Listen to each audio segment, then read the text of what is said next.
Hello guys, good morning everyone. So, magandang araw po sa inyong lahat. Shout out. Gagawa tayo ng video ngayon na pang-upload kasi meron akong client ngayon, very private yung ano nila, kaya hindi ako makakuha ng video. Pangalawa, hindi ako makapag-live doon. So, ayan, sinasamantala ko na guys na magawa ng video ngayon yung mga ano, dahil kanina malis ako para bumili ng mga kagamitan ko. So, shout out sa inyong lahat. Ingat-ingat po tayo dahil merong kaganapan sa mundo natin niya, bagyo. So ayan guys, samahan niyo ako ngayon guys sa aking pupuntahan. Magbibideo lang po ako sa yung tututunguhan ko. So maraming salamat sa inyong lahat sa suporta. Please like and share my video. Please support my channel. Thank you so much sa lahat ng mga support ng inyong binibigay sa akin. So tara guys, samahan niyo ako.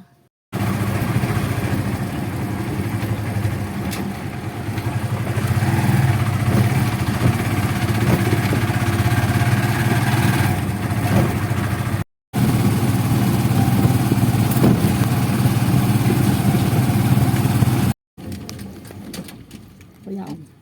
Wait lang ha, mababa.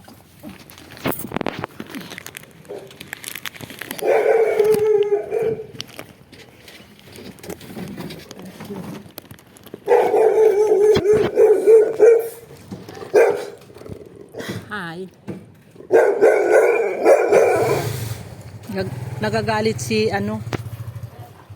So nandito na ako guys sa pupuntahan ko.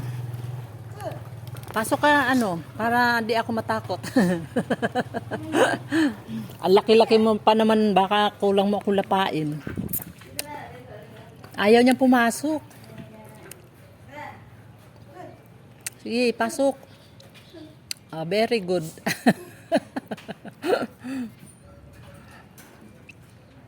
Yung isa, si nanay. Okay na yan. Ano yan? Buntis na naman yan? O, yagoy. Dumadami lahi mo Tinira nito.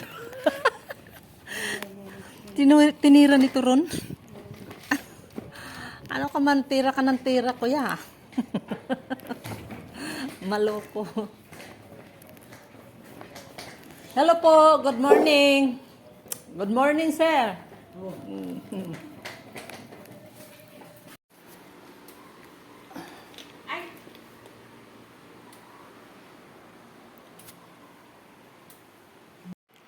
Merienda muna ako guys. Ako, hindi ko makuha ng ang tawag nito. Hair color Brazilian manipid. So, habang nagbabanlaw pa, magmimerienda muna ako. Ganda ng bahay nila guys, no? Sa labas diyan, mayroong swimming pool.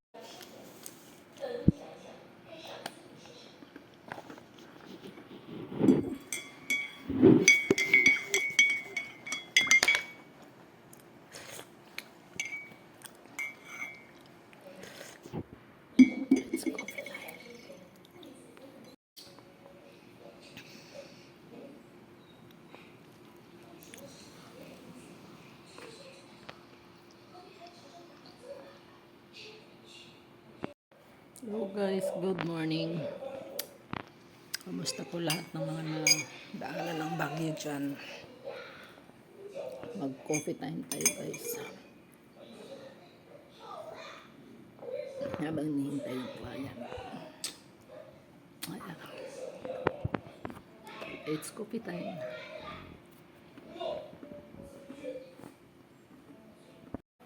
几位殿下的投壶之际，想必都在伯仲之间。那么获胜的关键，反而落在了我们这些记忆错误之人身上。与其自己努力投注，不如选择完全相信殿下，一切在殿下主宰。常人只是安静的在殿下身边做个陪衬。殿下。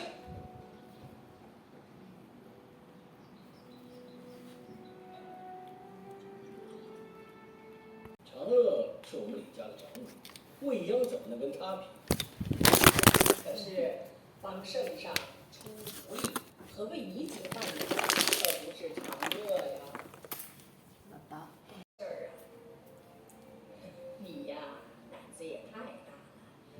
在皇上面前耍滑头。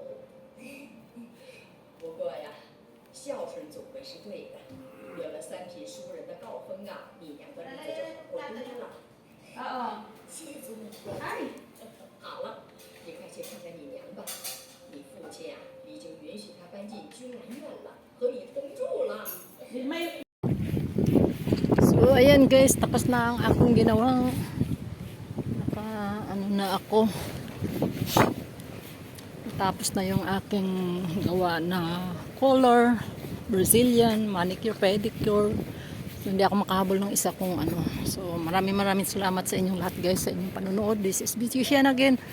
Nagsasabing pagpabayaan ang sarili para always beauty like my client for today. So dito lang, hanggang dito na lang guys. Bye bye guys kasi bumabagyo si Opong.